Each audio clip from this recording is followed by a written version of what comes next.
Damay-damay na ito, bulgaran na ito, may halagang ipinapatong sa ulo ng mga. At Edo ayaw na rin sumama.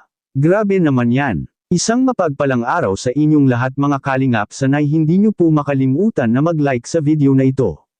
At paunawa tapusin muna ang kabuuhan ng video na ito mga kalingap at para malaman ang nilalaman nito.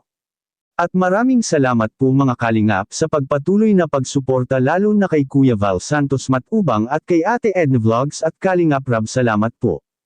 Damay-damay na ito, bulgaran na, at Edo ayaw na rin sumama.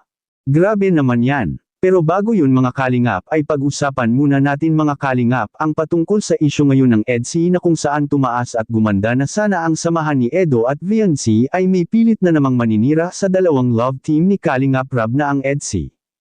Ilan sa mga isyu ng EDSI mga kalingap ay ang pagsulsul kay VNC at gusto nilang hindi sasama si VNC sa bakasyon sa Hong Kong at ang dahilan ay hindi malinaw kung bakit. Bakit ayaw nilang makasama si VNC na isa na sana itong magandang pagkakataon para kay VNC at lalo na sa mga humahanga kay VNC na andoon nagtatrabaho sa Hong Kong. Noon pa nga sana nakakasama na si VNC sa pagpunta ng Hong Kong ng Team Kalingap. Ang problema nga lang ay wala pang passport noon si VNC. Hinahanap si VNC noon ng mga fans, at ngayon na makakasama na siya dahil may passport na siya may pumipigil na naman mga kalingap at para hindi makakasama si VNC sa lakad ng Team Kalingap papuntang Hong Kong. May mga nakapagsabi sa ating mga concerned viewers na kapag ganun ang gusto nila at hindi sasama si VNC doon ay sana wag na rin anyang sumama si Edo doon at para patas at damay-damay na lang silang dalawa. Will sa ating napag-alaman mga kalingap patungkol kay Kalingap Edo ay kayang-kayang gagawin niya ni Eds alang-alang kay VNC.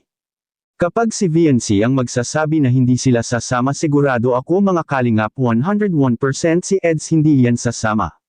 Dahil talagang si VNC at VNC ang masusunod at kung ano ang sasabihin ni VNC kay Edo ito talaga ang gagawin ni Edo mga kalingap. Ganyan na ang pagkakaintindihan ni Kalingap Edo at VNC ngayon mga kalingap. Ngunit ang malulungkot lang dito kung hindi sila sumama ay ang mga fans na naghahanda na ngayon palang mga kalingap, pinaghandaan ng EDSI sa kanilang pagpunta sa Hong Kong. Kaya sayang kung hindi sila tutuloy doon. At sa kabilang dako naman mga kalingap, bulgaran na ito mga kalingap. Pinatungan na ng halaga ang mga tita. Yan ang ating makikita sa video. Magkano binigay sa'yo, tatapatan ko. Dudublehin ko pa at triplehin ko pa. For the sake of truthfulness tayo rito. For the sake of truthfulness. Para makuha ko lang katotohanan at mabulgar na yung mga kawalanghiyaan ng mga titas na yan. Sabihin mo, message mo ako, PM mo ako. Dito sa live ngayon. Sabihin mo kung sino yung mga titas na yan. Huh? Hindi ko siya friend. Nasa spam message ko, hindi ko naman na-replyan. O, kita mo? Nabasa ko kanina, nung nag-live ako kanina, nabasa ko. Miss Bangos, sinasabi ko sa'yo, maraming mag-offer dito. Lahat ng mga ano dyan, yung mga totoong HC, mag-offer yan. Kaya sinasabi ko sa'yo, triplihin ko yung binigay sa'yo.